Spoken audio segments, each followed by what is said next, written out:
ಅನ್ನಭಾಗ್ಯ ಯೋಜನೆ ಆಗಿರ್ಬೋದು ಅಥವಾ ಗೃಹಲಕ್ಷ್ಮಿ ಯೋಜನೆ ಆಗಿರ್ಬೋದು. ಈ ಯೋಜನೆಗಳ ಹಣ ಯಾವ ಖಾತೆಗೆ ಜಮಾ ಆಗಬಹುದು, ಇಂಥ ಎಲ್ಲ ಸಮಸ್ಯೆಗಳು ಯಾರಿಗೆಲ್ಲ ಕಾಡ್ತಾ ಇದೆಯೋ ಆ ಸಮಸ್ಯೆಗೆ ಈ ವಿಡಿಯೋದಲ್ಲಿ ನಾನು ಕ್ಲಿಯರ್ ಆಗಿ ಪರಿಹಾರವನ್ನು ತಿಳಿಸ್ಕೊಡ್ತೀನಿ. ಇವಾಗ ನೋಡಿ ವೀಕ್ಷಕರೇ, ಯಾರಿಗೆಲ್ಲ ರೇಷನ್ ಅಂದರೆ ಸೊಸೈಟಿಯಿಂದ ಅನ್ನಭಾಗ್ಯ ಯೋಜನೆಯ ಹಣ ಇನ್ನೂ ಜಮಾ ಆಗಿಲ್ಲ ಅಂತೇಳಿ ಅಂದ್ಕೊಂಡಿದ್ರು ಅಥವಾ ಜಮಾ ಆಗಬಹುದು ಅಂತೇಳಿ ಅಂದ್ಕೊಂಡಿದ್ರು, ಯಾರಿಗೆಲ್ಲ ಜಮಾ ಆಗುತ್ತೆ ಅಂತೇಳಿ ಅಂದ್ಕೊಂಡಿದ್ರು, ಈ ಎಲ್ಲ ವಿಚಾರಗಳನ್ನು ನಾನು ನಿಮಗೆ ಇಲ್ಲಿ ಕ್ಲಿಯರ್ ಮಾಡ್ತೇನೆ. ಇವಾಗ ನೋಡಿ, ಗೃಹಲಕ್ಷ್ಮಿ ಯೋಜನೆಗೂ ಕೂಡ ಅರ್ಜಿಯನ್ನು ಸಲ್ಲಿಸಿದ್ದೀರಾ, ಆ ಹಣ ಕೂಡ ಯಾವ ಖಾತೆಗೆ ಜಮಾ ಆಗುತ್ತೆ ಅಂತ ಅನ್ನೋದನ್ನು ಕೂಡ ನಾನು ನಿಮಗೆ ಇಲ್ಲಿ ತಿಳಿಸ್ಕೊಡ್ತೇನೆ. ವಿಡಿಯೋನ ಶುರು ಮಾಡೋಕ್ಕೂ ಮುನ್ನ ನೀವಿನ್ನೂ ನನ್ನ ಚಾನಲ್ಗೆ ಹೊಸಬರಾಗಿದ್ದರೆ ಲೈಕ್ ಮಾಡಿ, ಶೇರ್ ಮಾಡಿ, ಸಬ್ಸ್ಕ್ರೈಬ್ ಮಾಡಿ, ಪಕ್ಕದಲ್ಲಿರೋ ಬೆಲ್ ಐಕಾನ್ ಕೂಡ ಆನ್ ಮಾಡಿ ಇಟ್ಕೊಳ್ಳಿ. ನಾನು ಅಪ್ಲೋಡ್ ಮಾಡೋ ಎಲ್ಲ ಮಾಹಿತಿಯ ವಿಡಿಯೋಗಳು ನಿಮಗೆ ನೋಟಿಫಿಕೇಷನ್ ಬರ್ತಾ ಇರುತ್ತೆ. ವಿಡಿಯೋನ 99% ಜನರು ನೋಡ್ತೀರಾ, ಹಾಗೆ ಜೊತೆಗೆ ಲೈಕ್ ಕೂಡ ಮಾಡೋದಿಲ್ಲ. ವೀಕ್ಷಕರೇ, ಅದು ಫ್ರೀಯಾಗಿರುತ್ತೆ ಲೈಕ್ ಮಾಡೋದು ಮತ್ತು ಸಬ್ಸ್ಕ್ರೈಬ್ ಮಾಡೋದು. ನೀವು ಸಬ್ಸ್ಕ್ರೈಬು ಅಥವಾ ಲೈಕ್ ಮಾಡೋದ್ರ ಮುಖಾಂತರ ನಮಗೆ ನಮ್ಮ ಚಾನಲಿಗೆ ಸಪೋರ್ಟ್ ಕೂಡ ಮಾಡ್ಬೋದು. ನೀವು ಮಾಡೋ ಒಂದು ಲೈಕಿಂದ ನಮಗೆ ಮೋಟಿವೇಶನ್ ಬರುತ್ತೆ. ನೋಡಿ, ಇವಾಗ ವಿಡಿಯೋದಲ್ಲಿ ನಾನು ನಿಮಗೆ ಕೆಲವೊಂದಿಷ್ಟು ಸಮಸ್ಯೆಗಳಿಗೆ ಸಜೆಷನ್ ಕೂಡ ಕೊಡ್ತೀನಿ, ಸೊಲ್ಯೂಷನ್ ಕೂಡ ಕೊಡ್ತೀನಿ. ವಿಡಿಯೋನ ಸ್ಕಿಪ್ ಮಾಡದೆ ಕೊನೆವರೆಗೆ ನೋಡಿ. ವಿಡಿಯೋದಲ್ಲಿ ಬಹಳ ಇನ್ಫಾರ್ಮೇಟಿವ್ ಆಗಿರುವಂಥ ಮಾಹಿತಿ ನಾನು ನಿಮಗೆ ಈ ವಿಡಿಯೋದಲ್ಲಿ ಕೊಡ್ತಾ ಇದ್ದೇನೆ. ಇವಾಗ ನೋಡಿ ವೀಕ್ಷಕರೇ, ಅನ್ನಭಾಗ್ಯಗೆ ಯಾವುದೇ ಥರ ಅರ್ಜಿಯನ್ನು ಸಲ್ಲಿಸೋದು ಅಗತ್ಯ ಇಲ್ಲ. ಯಾಕೆ ಅಂತಂದರೆ ಇದು ಆಲ್ರೆಡಿ ರೇಷನ್ ಬರ್ತಾ ಇರುತ್ತೆ. ಯಾರೆಲ್ಲ ರೇಷನ್ ಹೊಂದಿದ್ದೀರಾ, ರೇಷನ್ ಕಾರ್ಡ್ ಹೊಂದಿದ್ದೀರಾ, BPL ಆಗಿರ್ಬೋದು ಅಥವಾ ಅಂತ್ಯೋದಯ ಕಾರ್ಡ್ ಆಗಿರ್ಬೋದು ಅಥವಾ ಇನ್ನೊಂದು ಕಾರ್ಡ್ ಆಗಿರ್ಬೋದು, 3 ಕಾರ್ಡ್ ಇದೆ. ಅದರಲ್ಲಿ ಯಾರೆಲ್ಲ ಯಾವ ಕಾರ್ಡನ್ನು ಹೊಂದಿದ್ದೀರೋ ಅವರು ಅಕೌಂಟಿಗೆ ಹಣ ಜಮಾ ಆಗಿದೆ ಇಲ್ಲ ಅಂಥೇಳಿ ಇಲ್ಲಿ ನೀವು ಆಹಾರ ಇಲಾಖೆಯ ವೆಬ್ಸೈಟಿಗೆ ಬಂದುಬಿಟ್ಟು DBT ಸ್ಟೇಟಸನ್ನು ಚೆಕ್ ಮಾಡುವಾಗ ನಿಮ್ಮ ರೇಷನ್ ಕಾರ್ಡ್ ನಂಬರನ್ನು ಹಾಕಿಬಿಟ್ಟು ನಂತರ ಕ್ಯಾಪ್ಚಾನ ಎಂಟ್ರಿ ಮಾಡಿಬಿಟ್ಟು ಗೋ ಮೇಲೆ ಕ್ಲಿಕ್ ಮಾಡಿದಾಗ ಇಲ್ಲಿ ನಿಮಗೆ ಈ ಥರ ಸ್ಟೇಟಸ್ ತೋರಿಸುತ್ತೆ. ಇಲ್ಲಿ ಸ್ಟೇಟಸಲ್ಲಿ ಏನೆಲ್ಲ ಮಾಹಿತಿ ಇದೆ ಅಂತೇಳಿ ನೀವು ತಿಳ್ಕೊಬೋದು. ಇಲ್ಲಿ ನಿಮ್ಮ head of the family member ಹೆಸರಿರುತ್ತೆ, ನಂತರ ಲಾಸ್ಟ್ 4 ಆಧಾರ್ ಕಾರ್ಡ್ ನಂಬರ್ ಇರುತ್ತೆ, ಫ್ಯಾಮಿಲಿ ರೇಷನ್ ಕಾರ್ಡ್ನಲ್ಲಿ ಎಷ್ಟು ಜನ ಇದ್ದಾರೆ ಅಂತೇಳಿ ತಿಳ್ಕೊಬೋದು. ನಂತರ ಎಷ್ಟು ಕ್ವಾಂಟಿಟಿ ಅಮೌಂಟ್ ಅನ್ನ ಅಂದರೆ ಅಕ್ಕಿ ಬರುತ್ತೆ, ಎಷ್ಟು ಹಣ ಜಮಾ ಆಗುತ್ತೆ ಅನ್ನೋದನ್ನೆಲ್ಲ ನೀವು ಇಲ್ಲಿ ತಿಳ್ಕೊಬೋದು. ಆದರೆ ಇಲ್ಲಿ ಕೆಲವೊಂದಿಷ್ಟು ಮಾಹಿತಿಯನ್ನು ಕೊಟ್ಟಿದ್ದಾರೆ, ನೀವಿಲ್ಲಿ ನೋಡ್ಕೋಬೋದು. ನಿಮ್ಮ ಅನ್ನಭಾಗ್ಯ ಯೋಜನೆಯ ಹಣ ಯಾವ ಖಾತೆಗೆ ಬರುತ್ತೆ ಅಂತ ಅನ್ನೋದನ್ನು ಇಲ್ಲಿ ಪೇಮೆಂಟ್ ಡೀಟೇಲ್ಸಲ್ಲಿ ಕೊಟ್ಟಿದ್ದಾರೆ. ಇಲ್ಲಿ ನೋಡಿ, ಮೆಂಬರ್ ನೇಮ್ ಇದೆ, ನಂತರ ಅವರ ಅಕೌಂಟಿನ ಲಾಸ್ಟು ಅಂದರೆ ಬ್ಯಾಂಕಿನ ಅಕೌಂಟಿನ ಲಾಸ್ಟ್ 4 ನಂಬರ್ ಇದೆ, ನಂತರ ಬ್ಯಾಂಕಿನ ನೇಮ್ ಇದೆ, ನಂತರ ಡೇಟ್ ಆಫ್ ಕ್ರೆಡಿಟ್ ಅಂದರೆ ಯಾವ ದಿನದಲ್ಲಿ, ಯಾವ ತಿಂಗಳಲ್ಲಿ, ಯಾವ ವರ್ಷದಲ್ಲಿ ಹಣ ಜಮಾ ಆಗಿದೆ ಅಂತೇಳಿ ಕೂಡ ಇದೆ, ನಂತರ ಅಕೌಂಟ್ ಹೋಲ್ಡರ್ ನೇಮ್ ಇದೆ, ಎಷ್ಟು ಅಮೌಂಟ್ ಜಮಾ ಆಗಿದೆ ಅಂತೇಳಿ ಕೂಡ ಇಲ್ಲಿ ಟೋಟಲಿ ಎಲ್ಲ ಡೀಟೇಲನ್ನು ಇಲ್ಲಿ ನಿಮಗೆ ತೋರಿಸಿದ್ದಾರೆ. ಇಲ್ಲಿ ಡಿಫ್ರೆಂಟ್ DBT ಸ್ಟೇಟಸನ್ನು ನೀವು ಇಲ್ಲಿ ಈ ವಿಡಿಯೋದಲ್ಲಿ ನೋಡ್ಬೋದು. ಒಂದೊಂದಾಗಿ ನಾನು ನಿಮಗೆ ತಿಳಿಸ್ಕೊಡ್ತಾ ಹೋಗ್ತೀನಿ. ಇವಾಗ ಒಂದು ಮೆಂಬರ್ದು ನಾನು ಇಲ್ಲಿ ಹಾಕಿಬಿಟ್ಟು ಈ ಡೀಟೇಲನ್ನು ಚೆಕ್ ಮಾಡಿದ್ದೀನಿ. ಇನ್ನು ಕೆಲವೊಂದಿಷ್ಟು ಡೀಟೇಲ್ಗಳನ್ನು ನಾನು ನಿಮಗೆ ಹಾಗೆ ವಿಡಿಯೋದಲ್ಲಿ ಮುಂದೆ ಹೇಳ್ತಾ ಹೋಗ್ತೀನಿ. ಸೊ ವಿಡಿಯೋನ ಸ್ಕಿಪ್ ಮಾಡದೆ ನೋಡ್ತಾ ಹೋಗಿ. ಇಲ್ಲಿ ನೋಡಿ, 2ನೇ DBT ಸ್ಟೇಟಸನ್ನು ಇಲ್ಲಿ ಚೆಕ್ ಮಾಡಿದ್ದೀನಿ. ಇಲ್ಲಿ ಸೇಮ್ ಎಲ್ಲ ಅದೇ ಥರ ಇರುತ್ತೆ. ರೇಷನ್ ಕಾರ್ಡ್ ನಂಬರ್ ಹಾಕಿ ಕ್ಯಾಪ್ಚಾ ಹಾಕಿ ಅದನ್ನೆಲ್ಲ ಮಾಡಿದ ನಂತರ ಇಲ್ಲಿ ಕೆಳಗಡೆ ನೋಡಿ, ಕಳೆದ 3 ತಿಂಗಳುಗಳಿಂದ ನೀವು ಪಡಿತರವನ್ನು ಪಡೆಯದೇ ಇರುವುದರಿಂದ ಪ್ರಸ್ತುತ ತಿಂಗಳ DBT ಅಥವಾ ಪಾವತಿಗೆ ನಿಮ್ಮನ್ನು ಪರಿಗಣಿಸಲಾಗಲಿಲ್ಲ. ಅಂದರೆ ಇದರ ಅರ್ಥ ಏನು ವೀಕ್ಷಕರೇ ಅಂದರೆ, ನೀವು 3 ತಿಂಗಳದಿಂದ ಯಾವುದೇ ಥರ ಈ ರೇಷನನ್ನು ನೀವು ತೊಗೊಂಡಿರೋದಿಲ್ಲ. ಸೊ ಹಾಗಾಗಿ ಇಲ್ಲಿ ನಿಮಗೆ ಅಮೌಂಟನ್ನು ನಿಮ್ಮ ಅಕೌಂಟಿಗೆ ಟ್ರಾನ್ಸ್ಫರ್ ಮಾಡ್ತಾರೆ ಇಲ್ಲಿ. ಆದರೆ ನಿಮಗೆ ರೇಷನನ್ನು ಸಿಗೋದಿಲ್ಲ ಇಲ್ಲಿ. ಇದರ ಅರ್ಥ ಈ ಥರ ಇದೆ. ನೀವು 3 ತಿಂಗಳಿಂದ ರೇಷನ್ ಪಡೆದಿರೋದಿಲ್ಲ, ಹಾಗಾಗಿ ನೀವು ಅಮೌಂಟಿಗೆ ಮಾತ್ರ ಅರ್ಹರಾಗಿದ್ದೀರಾ ಅಂತೇಳಿ ಇದೆ ನೋಡಿ ಇಲ್ಲಿ. ನಗದು ಪಾವತಿಗೆ ಮಾತ್ರ ಅರ್ಹವಾಗಿದೆ ಅಂತೇಳಿ ಇದೆ ಇಲ್ಲಿ. ಅಂದರೆ 3 ಜನ ಇದ್ದೀರಾ, 5 ಕಿಲೋ ಅಕ್ಕಿ ಒಬ್ಬರಿಗೆ ಬರುತ್ತೆ. ಸೊ 34 ರೂಪಾಯಿ 1 ಕಿಲೋಗೆ ಈ ಥರ ಕೊಡ್ತಾರೆ. ಅಂದರೆ ಒಬ್ಬರಿಗೆ 170 ರುಪೀಸ್ ಆಗುತ್ತೆ. ಟೋಟಲಿ 3 ಜನಕ್ಕೆ ಎಷ್ಟಾಗುತ್ತೆ ನೀವು ಕ್ಯಾಲ್ಕುಲೇಷನ್ ಮಾಡ್ಕೊಂಬಿಟ್ಟು ತಿಳ್ಕೊಬೋದು. ಇಲ್ಲಿ ಮತ್ತೆ ಇನ್ನೊಂದು 2 ಎರರ್ ಇದೆ. ಸೊ ನಾನು ನಿಮಗೆ ಅದನ್ನು ಕೂಡ ಸ್ಟೆಪ್ ಬೈ ಸ್ಟೆಪ್ ತಿಳಿಸ್ತಾ ಹೋಗ್ತೀನಿ.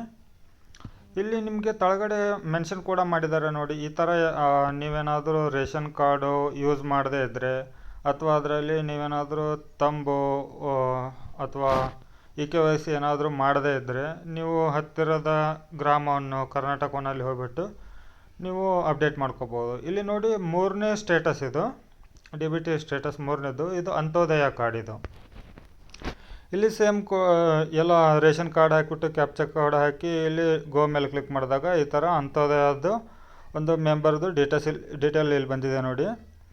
ನಿಮ್ಮ AAY ಕಾರ್ಡಲ್ಲಿ 4 ಅರ್ಹ ಸದಸ್ಯರಿಗಿಂತ ಕಡಿಮೆ ಇರುವ ಕಾರಣ ನಗದು ಪಾವತಿಗೆ DBT ಪಾವತಿಗೆ ನಿಮ್ಮನ್ನು ಪರಿಗಣಿಸಲಾಗಲಿಲ್ಲ. ಅಂದರೆ ಒಂದು ರೇಷನ್ ಕಾರ್ಡ್ನಲ್ಲಿ ಮಿನಿಮಮ್ 4 ಜನ ಇರಬೇಕಾಗಿತ್ತು ಈ AAY ಕಾರ್ಡಲ್ಲಿ. ಹಾಗಾಗಿ ಇವರಿಗೆ ಯಾವುದೇ ಥರ ನಗದು ಪಾವತಿ ಮಾಡಿಲ್ಲ. ಇಲ್ಲಿ ಕೆಳಗಡೆ ಕೊಟ್ಟಿದ್ದಾರೆ ನೋಡಿ, ಆಹಾರ ಇಲಾಖೆಯಲ್ಲಿ ನಿಮ್ಮ ಹೆಸರಿನ ಮುಂದೆ ಆಧಾರ್ ಸೀಡ್ ಆಗದೇ ಇರುವುದರಿಂದ ಪಾವತಿಗೆ ಪರಿಗಣಿಸಲಾಗಲಿಲ್ಲ. ವೀಕ್ಷಕರೇ, ಇದು ನೋಡಿ ತುಂಬ ಸಿಂಪಲ್ ಆಗಿದೆ. ಇದನ್ನು ಭಾಳ ಎಲ್ಲ ಜನರು ತಲೆಗೆ ಟೆನ್ಷನ್ ಆಗಿ ತೊಗೊಂಡ್ಬಿಡ್ತಾರೆ. ಇದಕ್ಕೇನಿಲ್ಲಪ್ಪ, ಜಸ್ಟ್ ಒಂದು ನಿಮ್ಮ ಬ್ಯಾಂಕಿನ ಆಧಾರ್ ಕಾರ್ಡು ಮತ್ತು ಬ್ಯಾಂಕ್ ಪಾಸ್ಬುಕ್ಕು, ಇದು ಎರಡನ್ನು ಜೆರಾಕ್ಸ್ ತೊಗೊಂಡು ಹೋಗ್ಬಿಟ್ಟು ನೀವು ನಿಮ್ಮ ಬ್ಯಾಂಕಿನಲ್ಲಿ ಆಧಾರ್ ಸೀಡಿಂಗು ಮತ್ತು KYC ಮಾಡಿಸಿದರೆ ನಿಮ್ಮ ಅಕೌಂಟು ರೇಷನ್ ಕಾರ್ಡು ಮತ್ತು ಆಧಾರ್ ಕಾರ್ಡ್ ಎರಡು ಲಿಂಕ್ ಆಗುತ್ತೆ. ಇದರಿಂದ ಇದನ್ನು ನೀವು ಆಧಾರ್ ಕಾರ್ಡ್ ಸೀಡಿಂಗನ್ನು ಯಾವ ಥರ ಚೆಕ್ ಮಾಡಬೇಕು ಅಂತಂದರೆ, ಇಲ್ಲಿ ಗೂಗಲ್ ಕ್ರೋಮನ್ನು ಓಪನ್ ಮಾಡ್ಕೊಂಬಿಟ್ಟು ಇಲ್ಲಿ check Aadhaar bank seeding status ಅಂತ ಇದೆ ನೋಡಿ. ಇದನ್ನು ನೀವು ಅಲ್ಲಿ ಟೈಪ್ ಮಾಡಿ. ಅದನ್ನು ಟೈಪ್ ಮಾಡಿದರೆ ಸಾಕು, ಈ ಥರ ವೆಬ್ಸೈಟ್ ಓಪನ್ ಆಗುತ್ತೆ. ಇಲ್ಲಿ ನಿಮ್ಮ ಸ್ಟೇಟಸ್ ಏನಿದೆಯೋ, ಲಿಂಕ್ ಇದೆಯೋ ಇಲ್ಲೋ, ಆಧಾರ್ ಸೀಡಿಂಗ್ ಆಗಿದೆಯೋ ಇಲ್ಲೋ ಅಂಥೇಳಿ ನಿಮಗೆ ಈ ವೆಬ್ಸೈಟ್ನಲ್ಲಿ ಪೂರ ಡೀಟೇಲಾಗಿ ಇದು ತೋರಿಸುತ್ತೆ. ಅದನ್ನು ಲಿಂಕು ಕೂಡ ನಾನು ನಿಮಗೆ ಡಿಸ್ಕ್ರಿಪ್ಷನ್ ಬಾಕ್ಸಲ್ಲಿ ಕೊಡ್ತೇನೆ, ಬೇಕಂದರೆ ನೀವು ಅಲ್ಲಿ ಹೋಗಿಬಿಟ್ಟು ಚೆಕ್ ಮಾಡ್ಕೋಬೋದು. ಇಲ್ಲಿ ನೋಡಿ, ಸ್ಟೇಟಸ್ ಚೆಕ್ ಮಾಡಬೇಕಂತಂದರೆ ಇಲ್ಲಿ ಆಧಾರ್ ನಂಬರ್ ಅಂತ ಇದೆ ನೋಡಿ. ಆಧಾರ್ ನಂಬರನ್ನು 12 ಅಂಕಿಯ ಆಧಾರ್ ನಂಬರನ್ನು ನೀವು ಇಲ್ಲಿ ಹಾಕಿಬಿಟ್ಟು ಇಲ್ಲಿ ಕಾಣ್ತಾ ಇರೋವಂಥ ಕ್ಯಾಪ್ಚನ ಎಂಟ್ರಿ ಮಾಡಿ ಸೆಂಡ್ OTP ಮೇಲೆ ಕ್ಲಿಕ್ ಮಾಡಿ ನಿಮ್ಮ ಆಧಾರ್ ಕಾರ್ಡಿಗೆ ರಿಜಿಸ್ಟರ್ ಆಗಿರುವಂಥ ಮೊಬೈಲ್ ನಂಬರಿಗೆ 6 ಅಂಕಿಯ ಒಂದು ನಂಬರ್ ಬರುತ್ತೆ. ಅದಕ್ಕೆ OTP ಅಂತಾರೆ. ಆ OTPನ ಇಲ್ಲಿ ನೀವು ಹಾಕಿಬಿಟ್ಟು ಸಬ್ಮಿಟ್ ಮಾಡಿದರೆ ನಿಮ್ಮ ಬ್ಯಾಂಕಿಗೆ ಆಧಾರ್ ಸೀಡಿಂಗ್ ಆಗಿದೆಯೋ ಇಲ್ಲವೋ ಇದು ಮಾಹಿತಿ ನಿಮಗೆ ಇಲ್ಲಿ ಸಿಗುತ್ತೆ. ನಂತರ ವೀಕ್ಷಕರೇ, ಇಲ್ಲಿ ನೋಡಿ, ನಿಮಗೆ ಆಧಾರ್ ಸೀಡಿಂಗಿದ ಬಗ್ಗೆ ನಾನು ಇವಾಗ ಜಸ್ಟ್ ಮಾಹಿತಿ ಕೊಟ್ಟೆ. ಸೊ ಇಲ್ಲಿ ಆಧಾರ್ ಸೀಡಿಂಗ್ ಆಗಿಲ್ಲ ಅಂತ ಇದೆ ಅಲ್ವ, ಅದು ಈ ಥರ ಇರುತ್ತೆ. ಇಲ್ಲಿ ಒಂದು ಬಹಳ ಇಂಪಾರ್ಟೆಂಟ್ ಆಗಿರುವಂಥ ಮಾಹಿತಿ ಏನಂತಂದರೆ, ಇವಾಗ ಯಾರೆಲ್ಲ ಮದುವೆಗೆ ಮುಂಚೆ ಹೆಣ್ಮಕ್ಳು ಅವ್ರ ಅಕೌಂಟನ್ನು ತವ್ರ ಮನೆಯಲ್ಲಿ ಓಪನ್ ಮಾಡ್ಕೊಂಡಿರ್ತಾರೆ, ಅಂದರೆ ಬ್ಯಾಂಕ್ ಖಾತೆಯನ್ನು ಹೊಸದಾಗಿ ತವ್ರ ಮನೆಯಲ್ಲಿದ್ದಾಗಲೇ ಓಪನ್ ಮಾಡ್ಕೊಂಡಿರ್ತಾರೆ. ಸೊ ಹಾಗಾಗಿ ನಾನಿವತ್ತು ಒಂದು ಮೆಂಬರ್ದು ಡೀಟೇಲನ್ನು ನಾನು DBT ಸ್ಟೇಟಸ್ನಲ್ಲಿ ಹಾಕಿಬಿಟ್ಟು ಚೆಕ್ ಮಾಡಿದೆ. ಸೊ ನಾನು ಅವರಿಗೆ ಕೇಳಿದೆ, ನಿಮ್ಮ ಹತ್ರ ಯಾವುದಾದ್ರೂ ಬೇರೆ ಅಕೌಂಟನ್ನು ನೀವು ರೇಷನ್ ಕಾರ್ಡಿಗೆ ಅಥವಾ ಆಧಾರ್ ಕಾರ್ಡಿಗೆ ಲಿಂಕ್ ಮಾಡಿದ್ದೀರೋ ಇಲ್ವೋ ಅಂತೇಳಿ. ಅವರು ನನ್ನ ಜೊತೆ ಆರ್ಗ್ಯೂ ಮಾಡ್ತಾಯಿದ್ರು. ಏನಂತ, ನಾನು ಯಾವುದೇ ಥರ ತವ್ರ ಮನೆಯಲ್ಲಿ ಅಕೌಂಟನ್ನು ಮಾಡಿಸಿಲ್ಲ, ಮದುವೆ ನಂತರ ಇಲ್ಲಿ ಗಂಡನ ಮನೆಯಲ್ಲಿ ಅಕೌಂಟನ್ನು ಹೊಸದಾಗಿ ಓಪನ್ ಮಾಡ್ಕೊಂಬಿಟ್ಟು ಅದನ್ನು ನಾನು ಲಿಂಕ್ ಮಾಡಿದ್ದೀನಿ ಅಂತೇಳಿ ಅಂದರು. ಸೊ ಅವ್ರಿಗೂ ಕೂಡ ನೆನಪಿಲ್ಲ ರೇಷನ್ ಕಾರ್ಡಿಗೆ ಆಧಾರ್ ಕಾರ್ಡಿಗೆ ಯಾವ ಬ್ಯಾಂಕನ್ನು ಲಿಂಕ್ ಮಾಡಿದೆ ಅಂತೇಳಿ. ಸೊ ನಾನು ಅವರಿಗೆ ಕ್ಲಿಯರ್ಲಿ ಕೇಳಿದ್ದೇನೆ, ನೀವು ಬೇರೆ ಯಾವುದೋ ಅಕೌಂಟನ್ನು ಕೊಟ್ಟಿದ್ದೀರಾ, ಆ ಅಕೌಂಟಿಗೆ ಕೂಡ ಅಮೌಂಟ್ ಜಮಾ ಆಗಿದೆ. ಇಲ್ಲಿ ನಾನು ನಿಮಗೆ ವಿತ್ ಪ್ರೂಫ್ ತೋರಿಸ್ತಾ ಇದ್ದೀನಿ. ಇಂಡಿಯನ್ ಓವರ್ಸೀಸ್ ಬ್ಯಾಂಕ್ ಇದೆ, ಅವರ ಬ್ಯಾಂಕ್ ಅಕೌಂಟ್ನ ಲಾಸ್ಟ್ 4 ನಂಬರ್ ಇದೆ, ಹೆಸರಿದೆ, ಕ್ರೆಡಿಟ್ ಆಗಿರೋ ಡೇಟ್ ಕೂಡ ಇದೆ, ಎಷ್ಟು ಅಮೌಂಟ್ ಜಮಾ ಆಗಿದೆ ಅಂತ ಹೇಳಿ ಕೂಡ ಇಲ್ಲಿ ನಾನು ತೋರಿಸ್ತಾ ಇದ್ದೇನೆ.